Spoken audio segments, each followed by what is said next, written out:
حذیفہ رضی اللہ عنہ کہنے لگے اے بادشاہ ذرا میری طرف توجہ کر اور میں آپ کو بتانا چاہتا ہوں کہ آپ کے پاس ایک سلطنت ہے، اگر ایک اتنی بڑی سلطنت اور لے آؤ وہ تم مجھے پیش کرو تو میں محمد عربی صلی اللہ علیہ وسلم کے دین کو ایک پلک جھپکنے کے برابر بھی چھوڑنے کے لیے تیار نہیں ہوں۔ الحمد لله نحمده ونستعينه ونستغفره ونؤمن به ونتوكل عليه ونعوذ بالله من شرور أنفسنا ومن سيئات أعمالنا من يهده الله فلا مضل له ومن يضلله فلا هادي له ونشهد أن لا إله إلا الله وحده لا شريك له ونشهد أن سيدنا وحبيبنا محمدا عبده ورسوله وصلى الله تعالى على خير خلقه محمد وعلى آله وأصحابه أجمعين أما بعد قال الله سبحانه وتعالى والسابقون الأولون من المهاجرين والأنصار والذين اتبعوهم بإحسان رضي الله عنهم ورضوا عنه وقال النبي صلى الله عليه وسلم أصحابي كالنجوم بأيهم اقتديتم اهتديتم صدق الله ورسوله النبي الكريم۔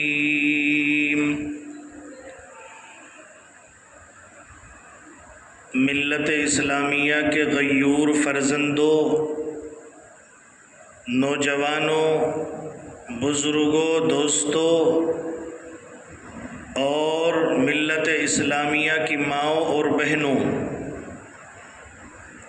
آج دنیا کے اندر جتنے بھی انسان عمل کر رہے ہیں ان سب کے اعمال کے پیچھے ہر ایک کا نظریہ یہ ہے کہ وہ جیسے دیکھتا ہے ویسے ہی عمل کرنا شروع کر دیتا ہے۔ ان سب کا ماننا یہ ہے کہ دیکھا دیکھی اعمال کرتے دنیا چلی آ رہی ہے، ہم نے اپنے بڑوں کو کوئی کام کرتے دیکھا تو وہ کرنا شروع کر دیا، ہم نے اپنے بڑوں سے کوئی بات سنی تو اس کو عمل میں لانا شروع کر دیا۔ لیکن میرے عزیز دوستو، بزرگوں، اللہ کا قرآن مسلمانوں سے یہ اعلان کر رہا ہے کہ دین دیکھا دیکھی کا نام نہیں ہے، بلکہ دین کو سیکھنا پڑتا ہے، دین کے اندر قربانیاں دینا پڑتی ہیں، اور دین کو ہر شخص اپنی زندگی میں اختیار کرنے کا مکلف ہے۔ دنیا میں جتنے انسان اللہ نے پیدا فرمائے ہیں وہ بغیر دین کے، بغیر مذہب کے رہنے کا حق نہیں رکھتے ہیں۔ اگر کوئی نہیں سیکھتا ہے تو وہ خود مجرم کہلائے گا۔ اللہ تبارک و تعالیٰ کی بارگاہ میں وہ یہ کہہ کر کے اپنا سبکدوش نہیں ہو سکتا کہ ہمیں معلوم نہیں تھا، بلکہ اللہ نے ہر ایک انسان کو عقل سلیم عطا فرما کر یہ اعلان کر دیا ہے کہ تم اپنی عقل سے ہمارے دین کو سیکھتے، مذہب اسلام کو جانتے اور سمجھتے اور پھر اس پر عمل کرتے۔ اسی لیے میرے دوستو، بزرگوں، قرآن پاک میں اللہ رب العزت نے ایمان والوں کی تعریف فرمائی، بلکہ ایمان والوں سے پہلے انسانوں کی تعریف فرمائی کہ انسان سب سے اشرف مخلوق ہے۔ اللہ رب العزت نے انسان کو سب سے اعلیٰ اور اشرف بنایا ہے۔ پیارے دوستو، بزرگوں، دنیا کے اندر اللہ کے نبی علیہ السلام کا وجود رحمت بنا کر بھیجا گیا ہے۔ حضور صلی اللہ علیہ وسلم کو اللہ تبارک و تعالی نے رحمت للعالمین بنایا ہے، تو یہ رحمت صرف مکہ اور مکرمہ مدینۃ المنورہ کے اندر نہیں رہ سکتی تھی، بلکہ اس کو سارے عالم کے اندر عام اور تام کرنا تھا۔ اللہ کے نبی صلی اللہ علیہ وسلم نے ہجرت کے بعد جب اس اپنی تبلیغ کو، اپنی دعوت کو عام کرنا چاہا تو ساری دنیا کے بادشاہوں کے نام خطوط بھیجے، اسلام لانے کے لیے خط لکھے۔ انہی خط لانے والوں میں سے، ان خط لے جانے والوں میں سے حضرت عبداللہ بن حذافہ رضی اللہ عنہ، حضرت عبداللہ بن حذافہ رضی اللہ عنہ ایک ایسے صحابی ہیں جن کو اللہ کے نبی علیہ السلام نے کسریٰ کے بادشاہ کے پاس اب اسلام کا خط لے کر بھیجا تھا، ایمان کا خط لے کر بھیجا تھا، اور انہوں نے اس سے باقاعدہ طور پر گفتگو بھی فرمائی تھی۔ مجھے آج اس طرف توجہ نہیں دلانی ہے، بلکہ مجھے آج صرف ایک بات ہی عرض کرنی ہے کہ عبداللہ بن حذافہ رضی اللہ عنہ حضور اکرم صلی اللہ علیہ وسلم کے دوسرے خلیفہ حضرت عمر فاروق رضی اللہ عنہ کا دور خلافت آتا ہے۔ حضرت عمر فاروق رضی اللہ عنہ جو ہے حضرت عبداللہ بن حذافہ رضی اللہ عنہ کو ایک جماعت کے ساتھ روانہ فرماتے ہیں، اور وہ جماعت جاتی ہے قیصر روم یعنی روم کے بادشاہ کی فوج کے خلاف مقابلہ کرنے کے لیے، اور روم کے بادشاہ کو اس بات کی اطلاع ملتی رہتی ہے کہ حضور صلی اللہ علیہ وسلم کی ایک تربیت یافتہ جماعت جو ہم سے مقابلے کے لیے آ رہی ہے، ان کی تمنائیں یہ ہوتی ہیں کہ وہ اسلام کے نام پر، وہ محمد کے نام پر جان تو قربان کر سکتے ہیں، لیکن میدان سے پیچھے ہٹنے والے نہیں ہیں۔ ان کو یہ ساری مخبرین کے ذریعے سے خبریں مل رہی ہیں۔ نبی اکرم صلی اللہ علیہ وسلم کے تربیت یافتہ صحابہ کرام کی یہ جماعت جب روم کے بادشاہ کی سلطنت میں داخل ہوتی ہے، مقابلہ آرائیاں ہوتی ہیں، اس وقت میں میرے عزیز دوستو بزرگوں، روم کے بادشاہ نے قیصر روم نے اعلان کر دیا تھا کہ جب ہماری فوج محمد کے ماننے والوں سے مقابلہ کرے گی تو ان میں سے اگر تمہارے سامنے، تمہارے ہاتھوں میں کوئی گرفتار ہو کر آ جائے تو اسے قتل مت کرنا، بلکہ زندہ اس کو میرے پاس لے آنا۔ میرے دوستو بزرگوں، عبداللہ بن حذافہ رضی اللہ عنہ اس مقابلے والے میدان میں تھے، اس جنگ کے اندر موجود تھے۔ عبداللہ بن حذافہ رضی اللہ عنہ کو رومیوں نے گرفتار کر لیا اور بادشاہ کے پاس لے جا کر پیش کر دیا کہ جیسے آپ نے ہمیں حکم دیا تھا، ہم آپ کے فرمان کے مطابق ان کو گرفتار کر کے لے آئے ہیں۔ عبداللہ بن حذافہ رضی اللہ عنہ کو روم کے بادشاہ کے سامنے پیش کیا جاتا ہے۔ عبداللہ بن حذافہ رضی اللہ عنہ کو قیصر روم عیسائیت کی تبلیغ کرتا ہے اور وہ دعوت دیتا ہے کہ تو اس عیسائیت قبول کر لے، میں تجھے رہا کر دوں گا۔ عبداللہ بن حذافہ رضی اللہ عنہ کہتے ہیں میں عیسائیت قبول نہیں کروں گا۔ میرے عزیز دوست و بزرگوں، عبداللہ بن حذافہ رضی اللہ عنہ کو وہ کہتا ہے کہ میں تجھے اپنی سلطنت کا حصے دار بنا لوں گا، میں تجھے اپنی سلطنت کی آدھی جاگیر دے دوں گا، تو میرا مذہب قبول کر لے، میں تجھے آزاد بھی کر دوں گا اور اپنا جو ہے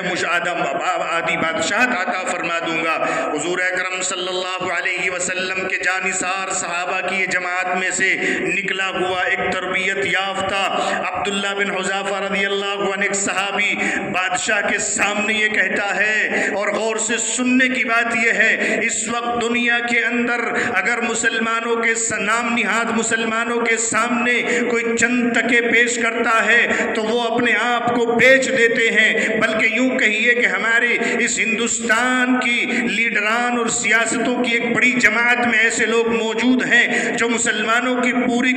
کمیونٹی کو بیچ دیا کرتے ہیں، جو اپنے مفاد کی خاطر اپنے ایمان کا سودا کر لیا کرتے ہیں، جو اپنے مفاد کی خاطر، اپنی جان بچانے کی خاطر پورے کے پورے معاشرے کو بیچ دیتے ہیں۔ میں آپ کو بتانا چاہتا ہوں کہ ایمان کی اگر قیمت معلوم کرنی ہے، ایمان کا اگر آپ کو جاننا ہے کہ ایمان کتنی قیمتی شے ہے، تو سنیے عبداللہ بن حذافہ رضی اللہ عنہ کا جواب۔ جب قیصر نے یعنی بادشاہ روم نے حضرت عبداللہ بن حذافہ رضی اللہ عنہ کے سامنے یہ پیشکش کی کہ عبداللہ اگر تم عیسائیت قبول کر لیتے ہو تو ہم تمہیں اپنی سلطنت کا آدھا حصہ عطا فرما دیں گے، تو عبداللہ بن حذافہ رضی اللہ عنہ کہنے لگے، اے بادشاہ ذرا میری طرف توجہ کر اور میں آپ کو بتانا چاہتا ہوں کہ آپ کے پاس ایک سلطنت ہے، اگر ایک اتنی بڑی سلطنت اور لے آؤ، وہ تم مجھے پیش کرو، تو میں محمد عربی صلی اللہ علیہ وسلم کے دین کو ایک پلک جھپکنے کے برابر بھی چھوڑنے کے لیے تیار نہیں ہوں۔ ایسے تربیت یافتہ صحابہ، میرے عزیز دوستو بزرگوں، قیصر روم یہیں پر نہیں رکا،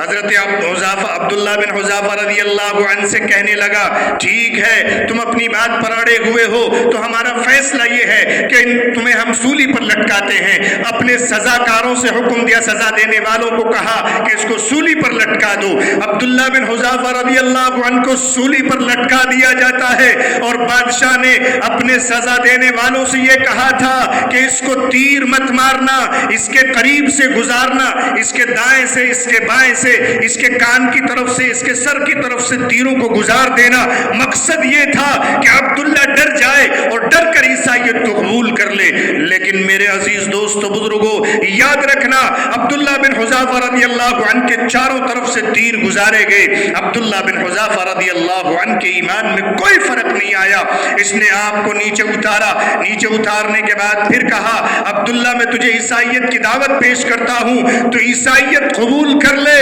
میں تجھے آزاد کر دوں گا۔ عبداللہ بن حذافہ رضی اللہ عنہ فرماتے ہیں میں مر تو سکتا ہوں، آخر فیصلہ تیرا یہی ہوگا کہ تو مجھے قتل کروا دے گا، لیکن میں عیسائیت کو قبول نہیں کروں گا۔ میرے دوستو بزرگوں، حضرت عبداللہ بن حذافہ رضی اللہ عنہ کھڑے ہوئے ہیں، بادشاہ نے حکم دیا اپنے سزاکاروں کو کہ ایک بڑا کڑھاؤ منگایا جائے، اس میں تیل گرم کیا جائے اور اس مسلمان قیدیوں کو بلا کر اس تیل کے اندر زندہ ڈال دیا جائے۔ جب ایک بڑے کڑھاؤ کے اندر زندہ لاشوں کو ڈال کر کے عبداللہ بن حذافہ رضی اللہ عنہ کے سامنے ان کو بھونا جا رہا تھا اور عبداللہ بن حذافہ کے ایمان کو آزمایا جا رہا تھا، تو عبداللہ بن حذافہ رضی اللہ عنہ کے تعلق سے وہ کہتے ہیں کہ عبداللہ بن حذافہ تم ایمان قبول کر لو، اگر تم ایمان قبول نہیں کرو گے تو تمہارا بھی یہی حال کر دیا جائے گا۔ حضرت عبداللہ بن حذافہ نے انکار کیا، بادشاہ نے ان کو حکم دیا کہ اس کو اٹھا کر کڑھاؤ میں ڈال دو۔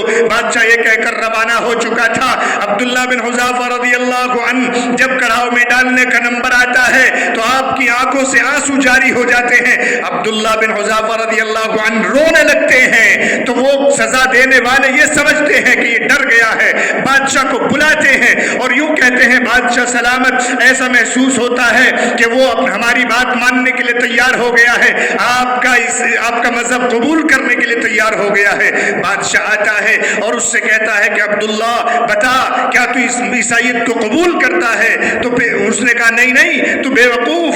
تو سمجھتا نہیں ہے، میں اس لیے نہیں رویا، میں تو رویا اس لیے تھا کہ میرے پاس ایک جان ہے، میں اس ایک جان کو، ابھی تم میری اس جان کو اس کڑھاؤ میں ڈال کر ختم کر دو گے۔ میں تو رویا اس لیے تھا کہ آج عبداللہ کے پاس ہزاروں جانیں ہوتی، عبداللہ کے پاس اس کے جسم کے بالوں کے برابر جان ہوتی، اور عبداللہ بن حذافہ رضی اللہ عنہ ان تمام جانوں کو محمد عربی صلی اللہ علیہ وسلم کے دین پر قربان کر دیتا۔ میں تو آج اس وجہ سے رو رہا ہوں کہ عبداللہ کے پاس صرف ایک ہی جان ہے جو محمد کے دین پر قربان کی جا رہی ہے۔ میں پوچھنا چاہتا ہوں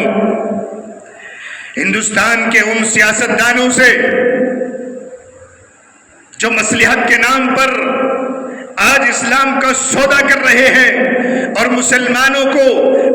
تحفظ تو کیا دیتے، مسلمانوں کے خلاف اس طرح کی سبق آرائیاں اور اس طرح کے پروپیگنڈے کر رہے ہیں جس سے آنے والی نسل کو بہت بڑا نقصان ہو سکتا ہے۔ پیارے دوستو بزرگوں، عبداللہ بن حذافہ رضی اللہ عنہ اپنے ایمان میں یہاں 100% جب کامیاب نکلتے ہیں تو وہ بادشاہ اپنے دانتوں کے نیچے اپنی انگلیاں دبا کر حیران و شزدر رہ جاتا ہے۔ آخر ناچار کہنے لگا عبداللہ اگر تم میری پیشانی کا بوسہ لے لے تو میں تجھے آزاد کر دوں گا۔ عبداللہ بن حذافہ رضی اللہ عنہ نے تھوڑی دیر سوچا اور سوچ کر کہنے لگے میں آپ کا بوسہ تو لے سکتا ہوں، لیکن اگر آپ میرے ساتھ میں مسلمان قیدیوں کو بھی رہا کریں گے تو میں آپ کی پیشانی کا بوسہ لے لوں گا۔ عبداللہ بن حذافہ کے سوچنے لگے اگر میں اس کی پیشانی کا بوسہ لے لوں اور اس کے بدلے میں تمام مسلمانوں کو رہائی مل جائے تو سستا سودا ہے۔ عبداللہ بن حذافہ رضی اللہ عنہ نے اس ظالم بادشاہ کا پیشانی کا بوسہ لیا، اس نے حکم دیا کہ تمام مسلمانوں کو عبداللہ کے حوالے کر دیا جائے۔ حضرت عبداللہ بن حذافہ رضی اللہ عنہ مسلمانوں کی جماعت کو لے کر مدینہ المنورہ پہنچتے ہیں، اور مدینہ المنورہ کے اندر جب اس جماعت کی کارگزاری ہوتی ہے، اللہ کے نبی علیہ السلام کے خلیفہ حضرت عمر بن خطاب رضی اللہ عنہ جب ان کی یہ کارگزاری سنتے ہیں، اور سنتے جب کارگزاری کے یہاں پر پہنچتے ہیں کہ اس نے آخر میں یہ کہا کہ میری پیشانی کا بوسہ لے لے، میں تمام مسلمانوں کو اور تجھے بھی آزاد کر دوں گا، تو حضرت عمر بن خطاب رضی اللہ عنہ نے خود حضرت عبداللہ بن حذافہ رضی اللہ عنہ کی پیشانی کا بوسہ لیا، اور تمام مسلمانوں کو اس بات کا حکم دیا کہ آج سے ہر ایک مسلمان کے اوپر یہ بات لازم ہے کہ وہ عبداللہ بن حذافہ رضی اللہ عنہ کی پیشانی کا بوسہ لیا کرے۔ عبداللہ بن حذافہ رضی اللہ عنہ وہ صحابی ہیں جن سے یہ ابتدا یہ شروعات ہوئی کہ آج جب مسلمان آپس میں ملتے ہیں، مصافحہ کرتے ہیں، معانقہ کرتے ہیں، تو عربوں کے اندر آج بھی یہ دستور موجود ہے کہ جب کوئی معزز ہستی، جب کوئی باوقار ہستی ان کے سامنے آتی ہے تو محبت میں اس کا چہرہ چوم لیا کرتے ہیں، اس کی پیشانی کو بوسہ دیا کرتے ہیں۔ آج بھی لوگ اس طرح کا عمل کرنے والے ہیں، اور وہ سارا کا سارا عبداللہ بن حذافہ رضی اللہ عنہ کے نام اعمال میں لکھا جا رہا ہے۔ مسلمانوں، ذرا سے بہانے کر کے ہم سمجھتے ہیں کہ ہم اپنا چھٹکارا پا لیں گے، نہیں، جب کل قیامت کے دن اللہ کے سامنے عبداللہ بن حذافہ رضی اللہ عنہ جیسے صحابیوں کو پیش کیا جائے گا تو پھر ہمارا کوئی بہانہ چلنے والا نہیں ہوگا۔ اس لیے ہم سب کو چاہیے کہ اپنے ایمان کی حفاظت کے لیے، اپنے اسلام کی حفاظت کے لیے جو بھی قربانیاں ہم دے سکتے ہیں وہ ہم سب کو دینی چاہیے۔ بس میرا آپ سب حضرات سے ایک پیغام ہے کہ آپ اپنی ایمان کی حفاظت کیجئے، اپنی نسلوں کی ایمان کی حفاظت کیجئے، اس لیے کہ اب اس وقت میں ہر جگہ پر ایمان کے ڈاکو بیٹھے ہوئے ہیں، ایمان کے چور بیٹھے ہوئے ہیں، ایمان کے لٹیرے بیٹھے ہوئے ہیں۔ ہم اپنی بچیوں کو جو ہم خوشی کے ساتھ اسکولوں میں بھیج رہے ہیں، کالجوں میں بھیج رہے ہیں، وہ میرے عزیز دوستوں بزرگوں، ہماری وہ بچیاں جو صبح سے لے کر شام تک جو 12 گھنٹے 10 گھنٹے غیروں کے لیکچر اور غیروں کی باتیں سنتی ہیں، اور پھر ہم یہ سمجھتے ہیں کہ وہ بچیاں اسلام کی ہیرو بن جائیں گی، اسلام کی محافظ بنے گی۔ نہیں، یاد رکھنا، جو بچیاں اور بچے دن بھر غیروں کے کلام سنتے ہیں تو پھر وہ غیروں کے ہی فالوور بنیں گے، غیروں کے ہی اطاعت گزار بنیں گے۔ میں آپ سے یہ کہنا چاہتا ہوں، اپنی اور اپنے بچوں کے ایمان کی حفاظت کرنا ہے تو ان کو ایمان کے ماحول میں لائیے، اپنے گھروں میں تعلیم کا انتظام کیجیے، اپنے بچوں پر نظر رکھیے، اپنے بچوں کو خاص طور پر تربیت کا انتظام کرنے کی ذمہ داری ہم سب کی ہے۔ اللہ کے نبی علیہ السلام نے ایک صحابی کو اس طرح کا تربیت یافتہ بنایا تھا کہ وہ قیامت تک آنے والی انسانیت کے لیے رہبر اور ہیرو بن کر چلے گئے ہیں۔ ایک صحابی کو دیکھیے اور اس کے مطابق زندگی گزارنے کی کوشش کیجیے۔ میں نے قرآن پاک کی ایک آیت آپ کو سنائی تھی جس میں اللہ تبارک و تعالیٰ فرماتے ہیں والسابقون الاولون من المہاجرین والانصار، جو ہجرت کرنے والے اور انصاری لوگوں میں سے جو سبقت کرنے والے یعنی ایمان میں پہلے آنے والے لوگ تھے، آپ ان کی اتباع کیجئے، یا ان لوگوں کی جنہوں نے ان کی اتباع کی ہے ان کی اتباع کیجئے،